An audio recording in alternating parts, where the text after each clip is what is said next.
Next.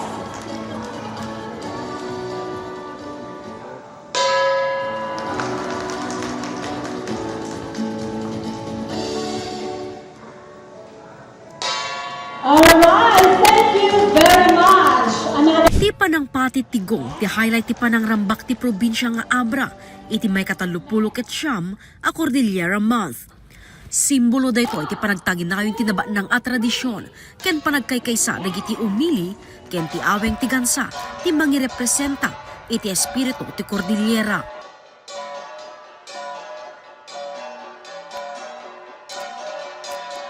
Iti tema, Smart Cordillera, enabling local enterprises through digital transformation and accelerated regional autonomy. Gagem daytoy ama itag-ay pay ti rehiyon, babaen ti panagaramat kadagiti baro a teknolohiya, amabalin amang paduras kadagiti lokal a negosyo, ken mangijaya iti autonomous region. Cordillera's progress comes only when we achieve autonomy and progress as a smart Cordillera. And being smart doesn't mean technology advancement or technological advancement. A smart Cordillera is one that recognizes its unique cultural identity, which is unique from any other region in the Philippines, but at the same time recognizing that progress can enter our region without forgetting our history, because technology should empower people, not businesses. Ti panang rambak ket saan laing apanang lagip, ken panangipan nakyal tinaba ng akultura ti rehiyon, panang preserba ti tradisyon, ken panang bigbig kadagiti indigenous people, no digit panakaammo, ken panangawat tinapalabas. The significance of Cordillera is not about commemoration. It's not something we do every year lang commemorate and celebrate. It is knowing and understanding our past so that we know where we're going. And also building that confidence that we are not just a minority, we're a powerful region. Yun ang gusto ko that I want people to understand. So I wish there are more people like my age who can speak up also and inspire people, ignite that fire in them to understand what it truly means to be Cordilleran. Iti pakasaritaan ti rehiyon Cordillera.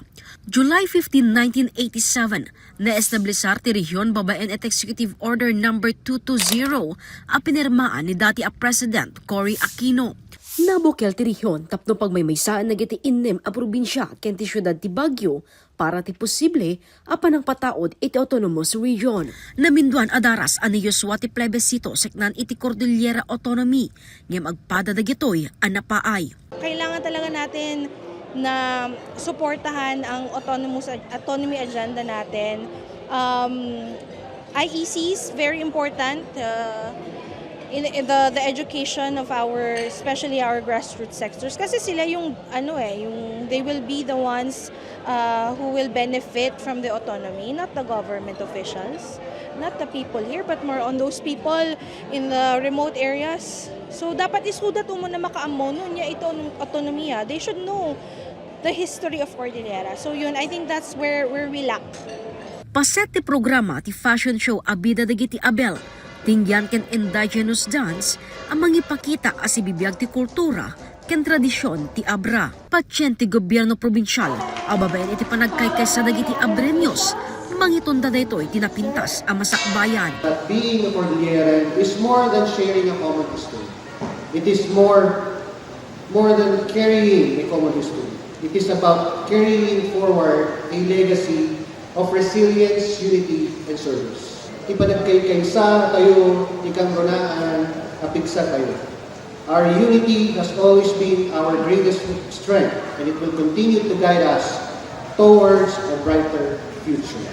As we close this gathering, may we carry with us not only the pride of being Cordillerans, but also the responsibility to transform that pride into action for our communities, for our province, and for generations to come. Ti aktibidad ket dinarayan ni giti opisyal, manipod iti na duma-duma nga LGUs, ken national agencies, indigenous people, ken dumapay a bisita. Jessica Boreta, Balitang Solid North.